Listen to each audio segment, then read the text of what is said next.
Let me tell you a tale of excess, though not the sort you find in back-alley dens or the dungeons of the depraved.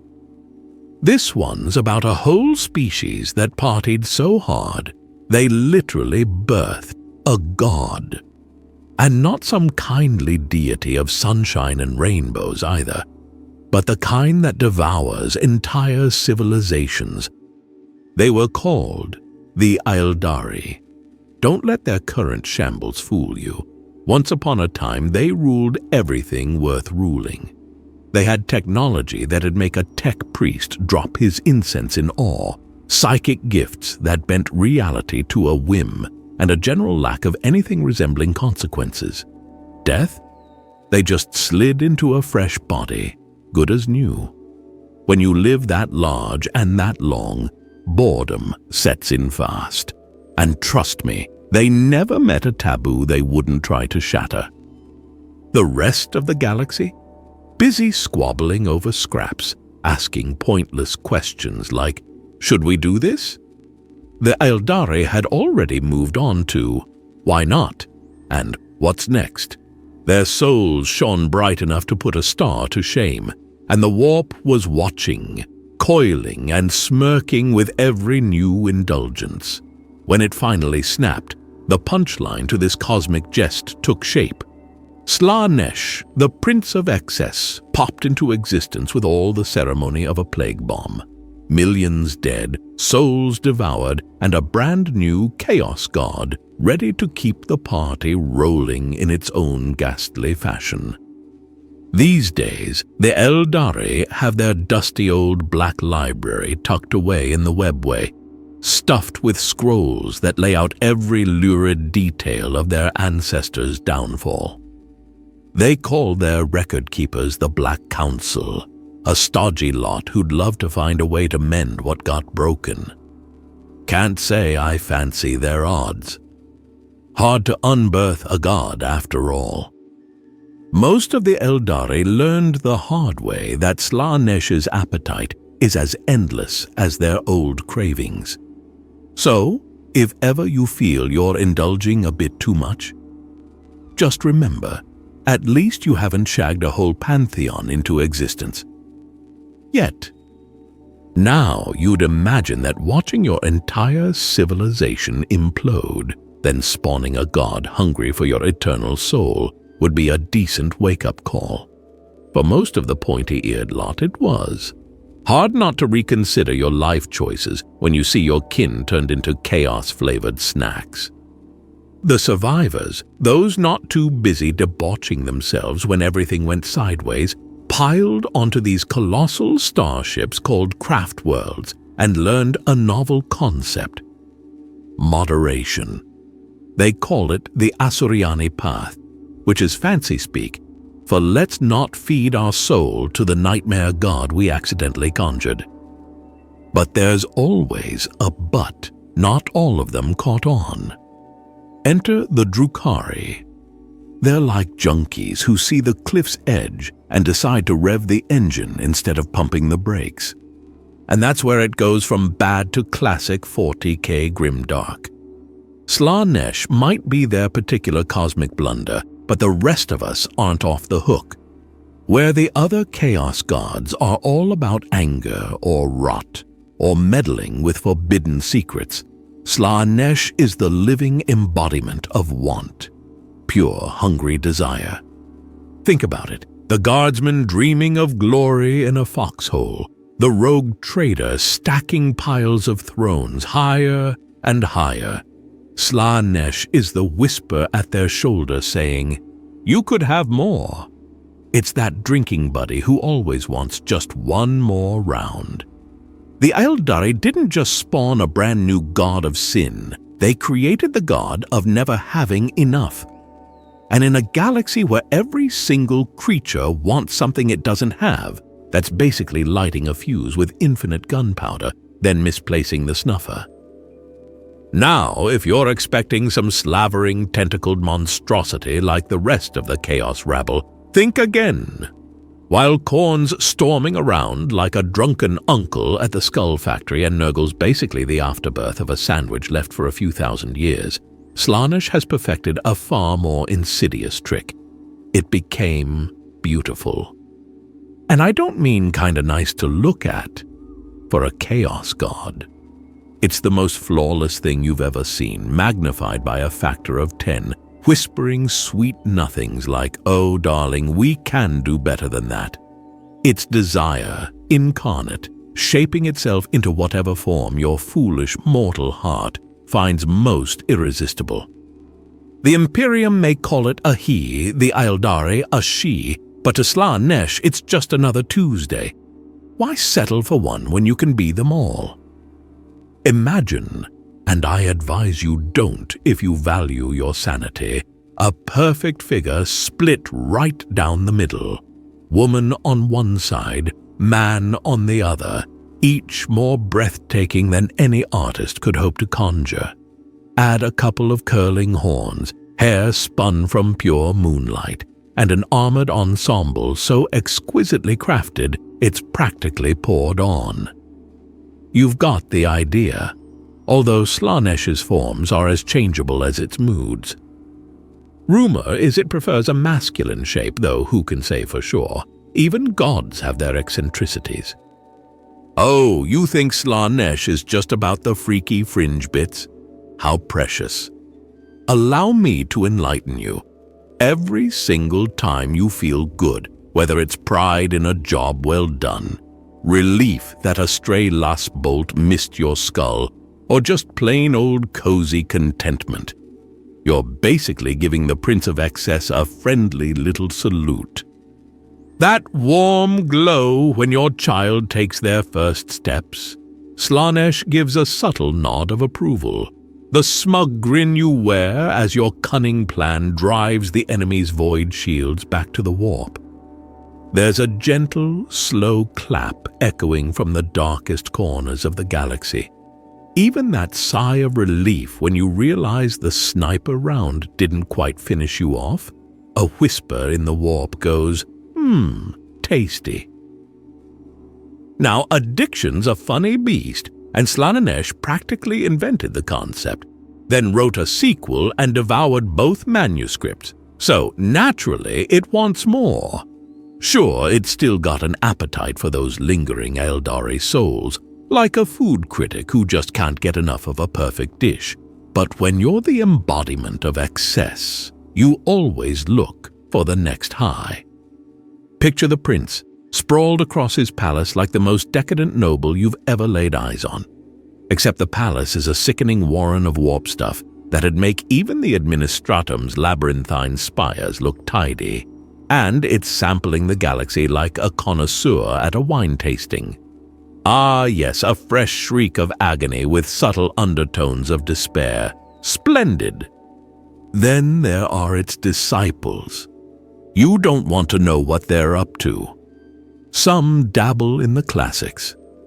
Acts so depraved, they'd get you tossed out of any respectable imperial hive. Others channel their inner artist, crafting such agonizing beauty that observers weep tears, which inconveniently might be literal fragments of their souls leaking out. Delightful, right? But the real overachievers? They never settle. They want bigger, much bigger. If you've seen a subjugator titan reduce a squad of space marines to a pink mist, rest assured some maniac's scribbling poetry about that particular shade of crimson against the sky. If a nuclear acid bomb dissolves a hive into writhing slurry, there's someone else who can't wait to compose a hymn about the haunting drip-drip noise. Yet here's the thing, all that, merely hors d'oeuvres. Because out in our mortal realm, we have pesky limitations like physics and reality. In the realm of chaos, that's where the real carnival of carnage unfolds, where Slaanesh's most dedicated flock arrive to indulge in delights best left unspoken. Ever notice how the Imperium's solution to keeping people virtuous is basically to make life so miserable that no one has the time or the energy to seek out a bit of pleasure, like trying to cure a drinking problem by torching the bar. All those clerks and preachers in the administratum and ministorum, they've got a brilliant notion: drown everyone in a cycle of work, prayer, and punishment, so there's no spare moment to drift into impure thoughts. As if stamping out chaos requires turning existence into a gray slog. But guess what? Tell folks they can't have a taste of something sweet, and that sweet starts looking real tempting. When your entire life's gray walls and recycled porridge, even the faintest splash of color, will drive you wild with longing. 1 second you're daydreaming about a cup of real coffee, and next thing you know, you're half a breath away from a chaos cult. And it's not just your average factory grinder or hab-block drone. There's war everywhere. Surprise, surprise, and resources about as abundant as an honest rogue trader. Even those supposedly free souls on the outskirts are just picking between different shades of lousy. Yet you don't need wealth to find your own private route to damnation. Sure, the rich can hoard exotic alien meals and black market melodies, but it's often the broke underdog who gets truly creative. Sometimes all it takes is someone realizing they can make pretty patterns with their own drool, and off they go. Once you step onto that crooked path, it only gets weirder. That crackle of flame you find so mesmerizing. Your neighbor's shack is made of tinder too. Fascinated by drool? There's a lot of spittle out there for the taking. Partial to fingernails? Congrats! That's just the appetizer. Then Slaanesh, generous deity that it is, has a menu of special bonuses for devotees. How about ghostly fingers that yank memories straight from someone's skull? Or a cocktail of distilled fear, if that's more your taste. Always wanted to sample your own insides without all the messy dying? Slaanesh has you covered. You might assume a chaos god would be easily pleased. Daily horrors, a bowl of torment, job done. But Slaanesh? Slaanesh is what you get if you hand unlimited power to someone whose motto is yes, but can we add tentacles? It's a restless hunger that's never quite sated, always hunting for the next thrill. Even better, Slaanesh doesn't just grant followers the means to chase their desires, it creates new desires for them to chase. A twisted symbiosis where the big boss upstairs churns out addictive impulses and the poor mortals feed back every sensation like a psychic postcard. Every bolter's recoil, every drug-induced vision, every little triumphant smirk, it's all fine dining for the Prince of Excess. Then Slaanesh sends back a simple request. More, please. Of course, it doesn't stop there. Oh no, Slaanesh loves to pilfer a bite from the other Chaos God's plates too. Khorne's pride in a good slaughter? He takes a nibble. Tzeentch's smug satisfaction at a masterful scheme. Swiped.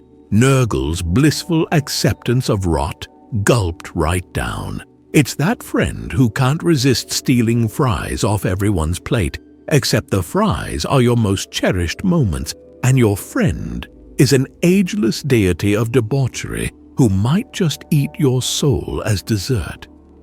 Think of Slaanesh as the galaxy's top influencer. Artists come flocking for inspiration. Warriors want that taste of glory, and everyone's after a fleeting moment in the spotlight.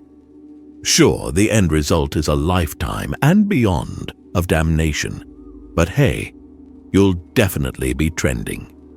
The problem is that Slaanesh is peddling the most addictive substance imaginable. Everything. The first taste is free, the second gets you hooked, and before long, you're digging yourself into deeper, weirder cravings you never knew existed. Slaanesh is the patron deity of that tiny secret in the back of your head, the one you swore you'd never speak of. With a snap of its dainty fingers, that secret becomes a towering obsession. The Dark Eldar are living proof. They took the "try everything once" motto way too far and now spend eternity trying to outmaneuver their own cosmic pusher. Not exactly the best retirement plan. The more advanced a civilization gets, the more free time its people have, the quicker Slaanesh tightens its velvet leash. One moment they're tinkering with holovids, the next they're pondering how their spleen would look in a nice shade of purple. If half the orgy-goers end up dead from exhaustion, that's basically a 5-star Yelp review in Slaanesh's eyes. Want to hear something comically unsettling about Slaanesh devotees? They'll swear up and down that a sliver of their god throbs in every soul. You've already got a bit of Slaanesh in you, they say, might as well jump right into the deep end. And by deep end, I mean they swan dive into excess, high-fiving demons mid-air. Their idea of a good time is a fever dream of pleasure, pain, and whatever hallucinogens happen to be on hand, all served up until they're burning through reality like someone set fire to a promethium-soaked tinderbox. Whole planets have gone from perfectly mundane to "Emperor preserve us. What happened here?" Because a few bright-eyed cultists threw one party too many. Before you know it, the entire populace is too blissed out to remember how to work a generator. Any survivors they drag from the wreckage? Their brains are so expanded they'll never find where sanity used to be. No wonder the Inquisition hates these lunatics. Every time the Ordos clamp down on so much as a weekend gathering, they somehow birth a new secret society dedicated to, well, fun. But they're fearless.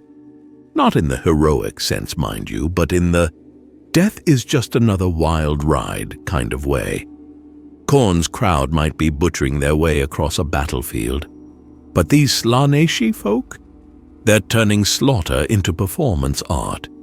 They'll pull off a disembowelment with crisp technique, then bemoan the lack of artistic flair. Brutal, yes, but was it inspired? Their god symbol is the male and female signs mashed together, though you won't often see them wearing it outright.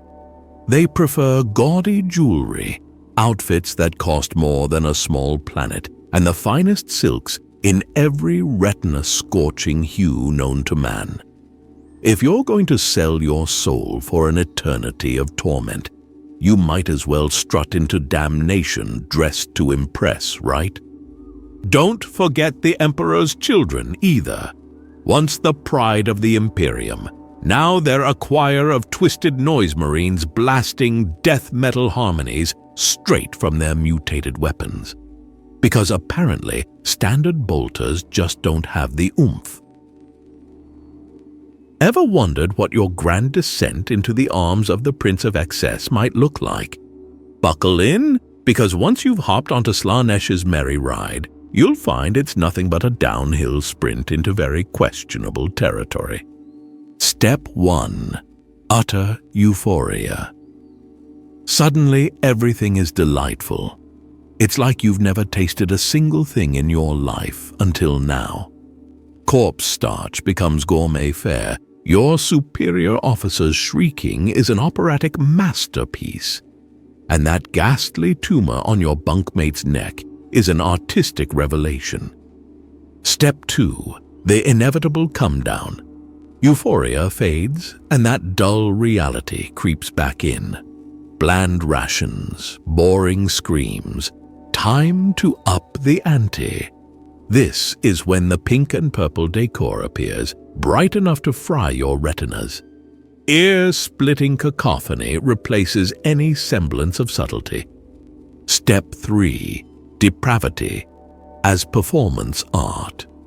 When the standard fare no longer quenches your thirst for stimulation, you start getting creative. You're not just killing people, You're choreographing each murder like a ballet. And the other acts? Let's just say an Inquisitor's datapad would spontaneously combust if it tried to record them. Yes, they're that bad. Step 4. Slaanesh takes notice. Congratulations! You've piqued the Prince of Pleasure's interest. Now come the gifts. Mutations sprouting in inconvenient places, designed to grant ever more exquisite sensation. Sure, a few extrasensory tentacles might be a good time, but the Mechanicus sure didn't intend for those attachments. Step 5. Body mods galore. Why stop at a couple of new appendages when you can overhaul the whole chassis? Some folks locate a deranged surgeon to graft on enhancements. Others just bury themselves in makeup, silks, and perfume until they look like a flamboyant fever dream. Step 6. The grand finale. By now, dying isn't the end. It's just one more mind-blowing high before your spirit dissolves into the warp's biggest buffet line. Whether you're handing out death or receiving it, it's all part of the same sweet rush. Then off you go, devoured by your brand new god. Here's a fun fact about trying to get Slaanesh's attention.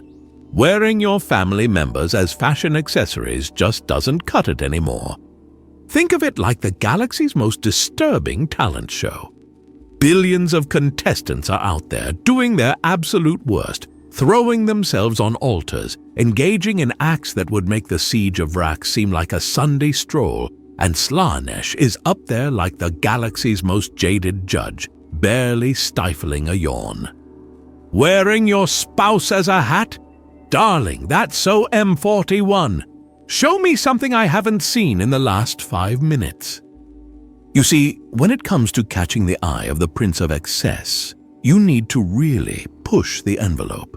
We're talking about achievements in depravity that would make your local Inquisitor's archive of forbidden knowledge look like a children's coloring book.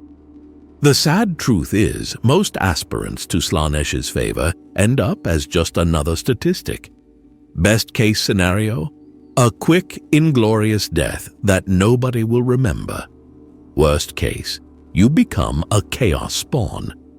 But for those special few who manage to really impress the audience, the ones who can turn corruption into an art form and excess into a masterpiece, they get the grand prize, demonhood.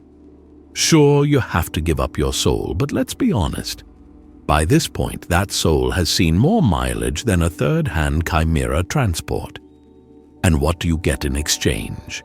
Immortality, unlimited power, an eternal existence of constant, unquenchable desire that can never be fully satisfied. Unlike those other Chaos gods who put up keep-out signs and skull-themed barbed wire, Slaanesh believes in an open-door policy. Come right in. The admission is free. It's the leaving that'll cost you your soul. You could think of it as a humongous escape room, except instead of escaping, you're trying to reach the center. And instead of clever puzzles, you're facing tests designed to find your breaking point. At the heart of this charming property sits the Palace of Pleasure itself, surrounded by 6 rings of increasingly creative ways to lose your soul. The Dark Prince sits up there, watching contestants try to make it through. And nobody gets to the palace unless he wants them there. And by that point, they're usually too busy worshipping its perfection to remember why they came in the first place. Take ring number 1, for example, what I like to call greed's greatest hits. Daylight fades, and suddenly everything turns to gold. The trees, gleaming gold. The mountains, solid gold. The grass underfoot? You guessed it, gold. Overhead, diamonds glimmer as though you could just stretch out an arm and pluck them, leading more than one poor fool to try climbing a golden trunk. Gold makes for poor handholds. The ground's a long way down, and these amateur stargazers usually discover two things on their rapid descent. One, diamonds are further away than they look.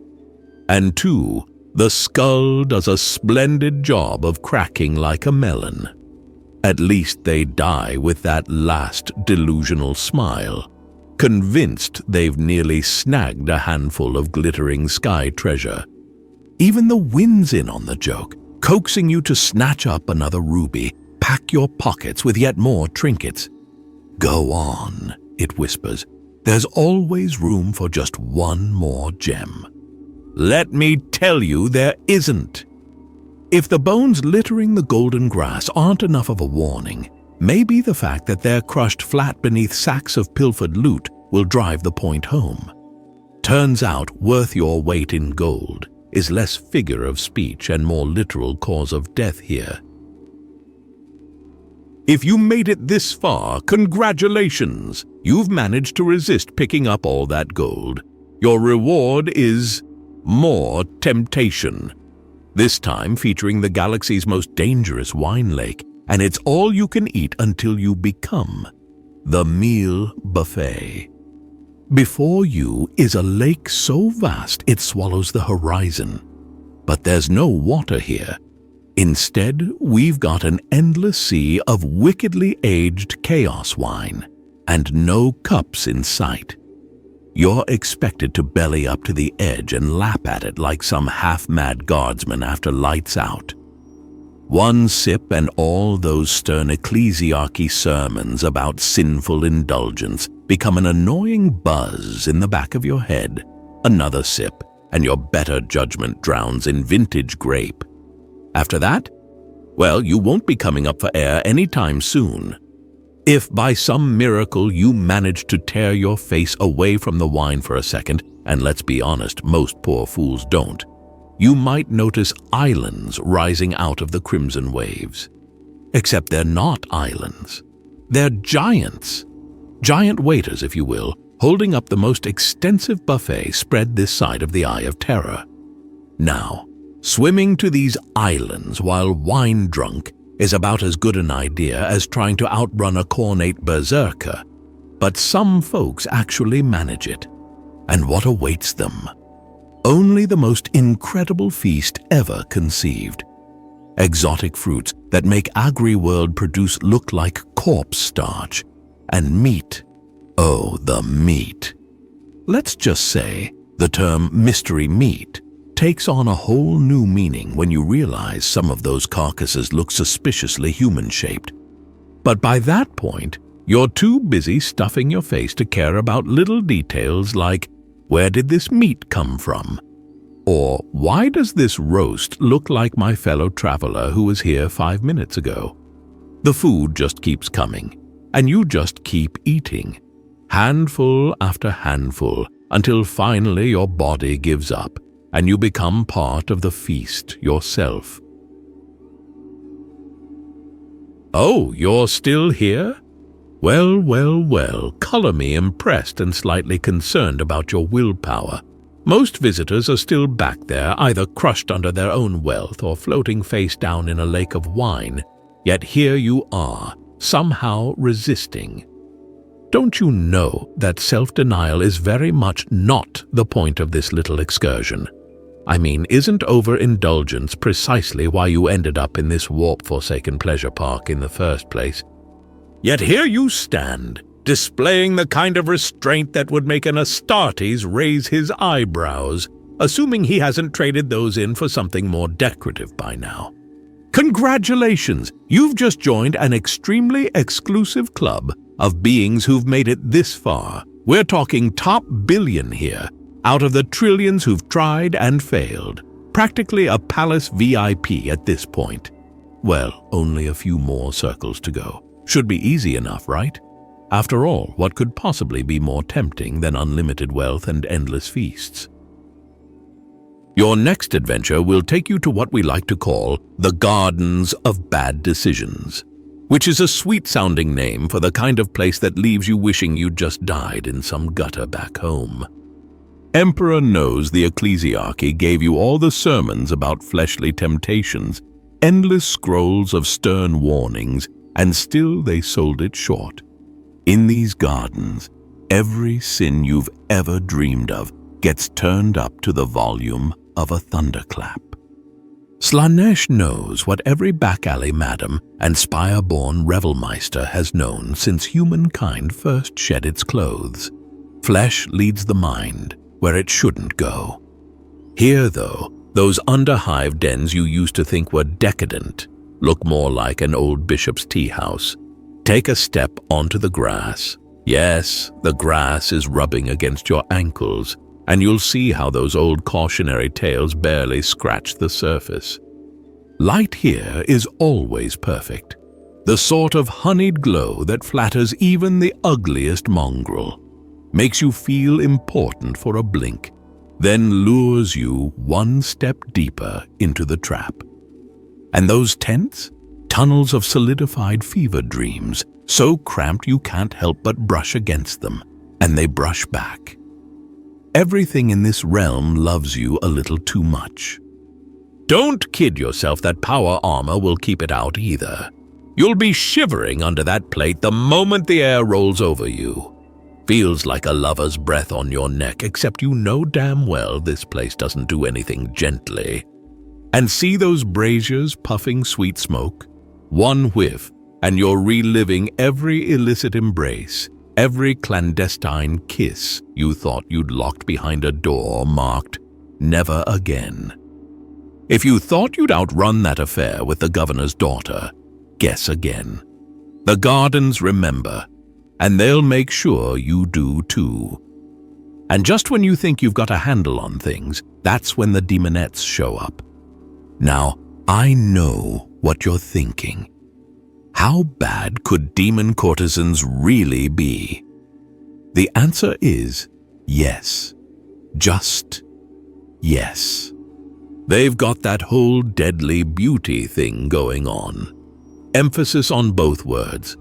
Think supermodel meets carnivorous plant, with claws that could gut a space marine but choose to caress instead. And those fanged kisses? Love bites takes on a whole new meaning. Pro tip: if you find yourself thinking, well, maybe just one little kiss, remember that Slaaneshi dentistry is not covered by your standard imperial medical plan. You've survived the pleasure gardens, have you? And you've kept your clothes on, too, a vestige of some forgotten morality or just the shock of it all. Your cheeks still burn with that blush, but fear not, the secrets of the third circle are bound there. Few escape to tell the tale after all. But enough about your impressive resistance to carnal temptation. Welcome to what I like to call the fame game, where everyone's a star and the reviews are literally to die for. You know that feeling when you've done something impressive and people actually notice? Well, imagine that, but cranked up to 11,000 and injected directly into your soul. This is where Slaanesh really shows his understanding of psychology. Because while the previous circles dealt with rather obvious temptations, wealth, food, pleasure, this one goes straight for your sense of self-worth. And let me tell you, even a Space Marine's power armor doesn't protect against flattery. The genius part? It's different for everyone. Military types might find themselves at the galaxy's biggest triumph parade, their name being chanted by millions while statues of their likeness sprout up faster than orc spores. Planetary governors might suddenly discover they've become the next Sebastian Thor, bringing order to entire sectors with their brilliant leadership. Even humble administratum clerks might find themselves being celebrated as the greatest data stack organizer in imperial history. Hey, we all have our dreams. And unlike those obviously impossible dreams where you're flying through the warp on a pink Thunderhawk while having tea with the Emperor, these visions are just plausible enough to be believable. After all, haven't you seen other soldiers become heroes? Haven't other governors expanded their territories? Hasn't someone somewhere actually organized a data stack properly?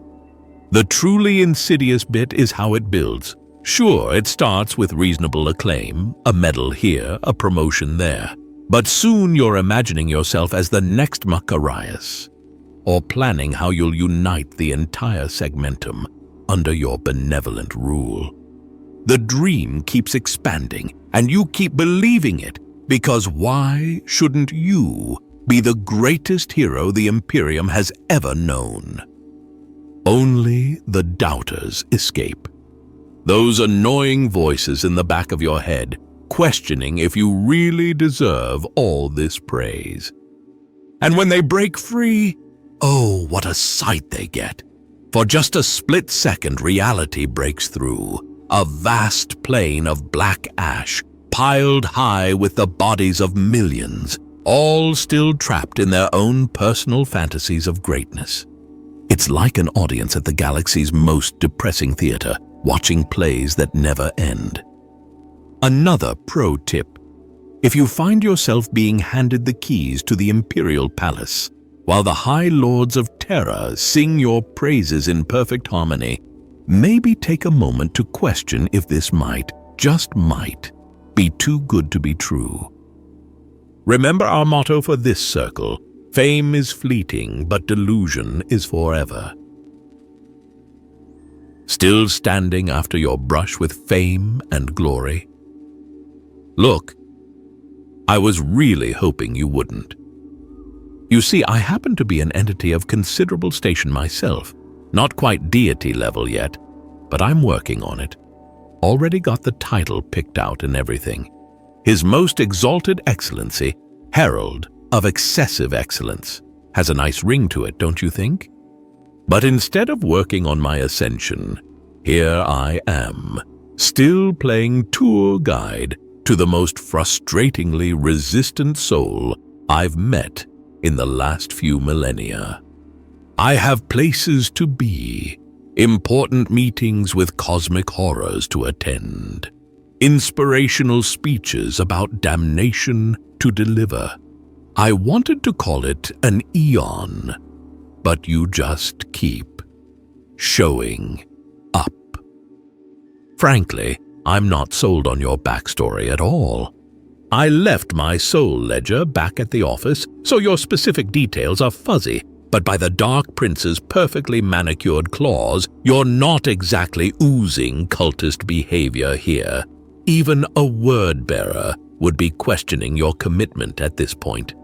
I mean, just look at your track record. You walked past mountains of gold without filling your pockets, didn't even glance at the mystery meat in our grand food court, and somehow managed to stay afloat at the most exclusive pleasure party this side of the Eye of Terror. You could be fornicating right now, fornicating until the end of time. How's that for an offer? Don't tell me you're one of those conspiracy-loving no-fappers. By the gods! You're inviting all kinds of health problems into your life. Those cancer cells just love swimming around in all that pent-up juice. Just release and be free. Was that inspirational enough for you? But if you insist on continuing this farce, I must take you onward. Just please, be realistic about this. No more playing the hero, all right? Some of us have quotas to meet, and you're really throwing off my statistics for the quarter. My performance review is coming up, and I really can't afford another needs improvement in the souls successfully damned category. So welcome to what I like to call the forest of failed ambitions. Though at this point, I'm starting to think you'll probably find a way to disappoint me here too. You see, this whole circle is basically Slaanesh's commentary on the Emperor's greatest whoopsie. You know the one, trying to create the perfect soldiers who would be simultaneously ambitious enough to conquer the galaxy, but humble enough to not want any credit for it. Spoiler alert, it didn't work out great. Just ask Horus. Oh wait, you can't? Because that worked out about as well as trying to give a cornate berserker anger management classes. Here you are in what looks like the galaxy's most suspiciously perfect forest.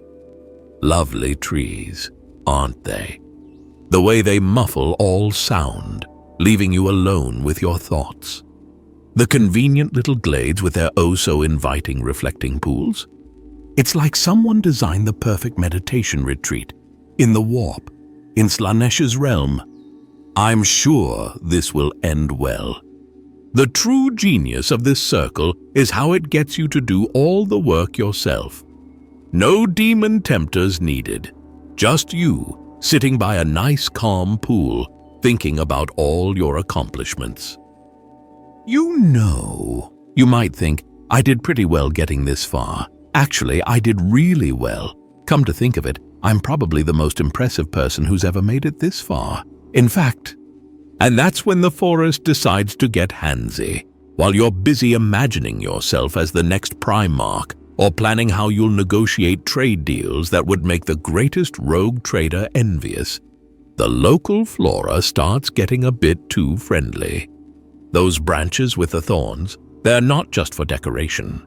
Those vines hanging above you, they're measuring your neck size for a very permanent necklace. But the real kicker comes when the pool itself decides to join the party. Just as the vegetation is going for that final embrace, the water shapes itself into your worst nightmare. Failed crusade, botched promotion, that time you tripped in front of the commissar. Whatever represents your greatest shame, you get front row seats to witness it right before the plants decide to rearrange your anatomy. The sound of pride being literally choked out of someone. Music to Slaanesh's ears. Oh, for the love of everything corrupted, you're still here? You actually made it through the murder plants. Right, that's it. I'm filing a formal complaint with the Department of Eternal Torments about these clearly malfunctioning circles.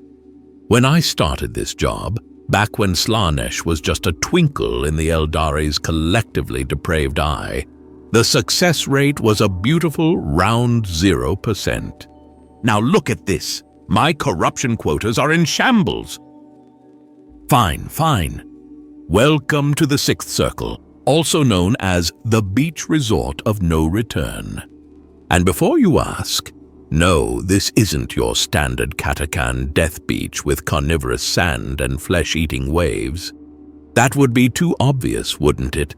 No, this is much worse. This is relaxation. Look at you.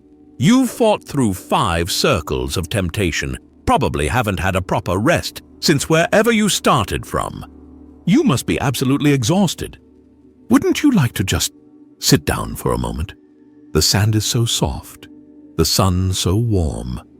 Much nicer than your local hive world's artificial lighting, isn't it?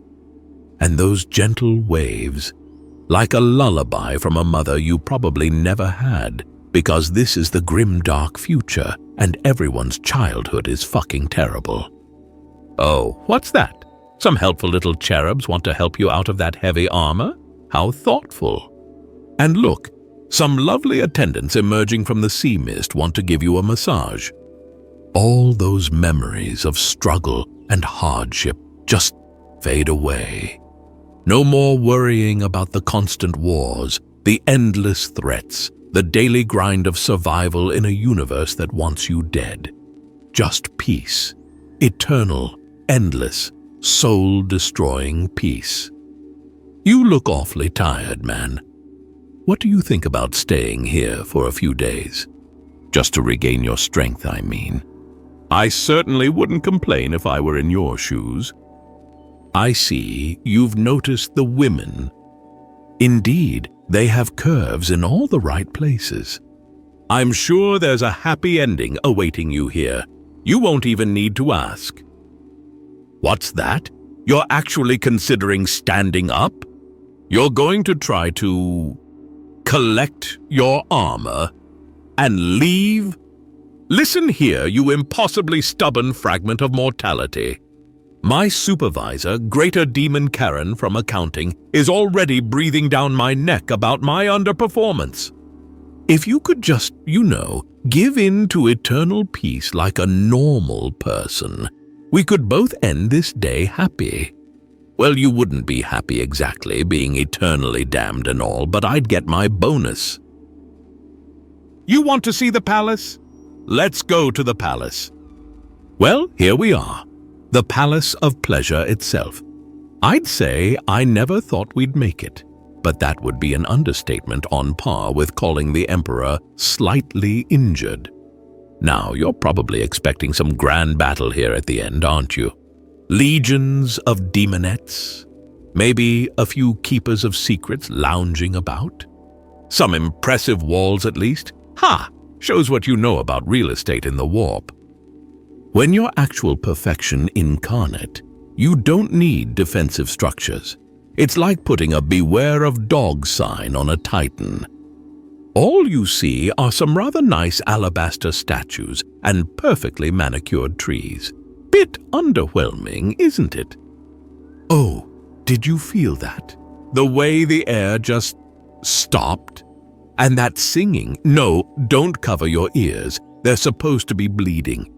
It adds to the ambiance. And here comes the prince himself. Don't worry about trying to look away. You can't. Don't worry about trying to fight. You won't. Don't worry about, well, anything really. You're about to be in the presence of perfection itself. And let me tell you, as someone who's seen this play out a few thousand times, resistance isn't just futile. It's impossible. Scholars in the material realm love to debate what happens next. Some say you'll become one of those statues, forever frozen in a moment of perfect joy. Others think you'll join some eternal pleasure party inside. Personally, I've worked here since the opening and even I don't know what's in there. Could be a humble dwelling that makes our Lord look even more magnificent by comparison. Could be the most excessive palace ever conceived, stretching forever in every direction. Could be both at once. Paradox is kind of our thing. Well, this is where my tour ends. I'd say hope to see you again. But nobody ever comes back from this part. Your destiny is hidden from me. Only the Dark Prince knows what pleasures await your soul.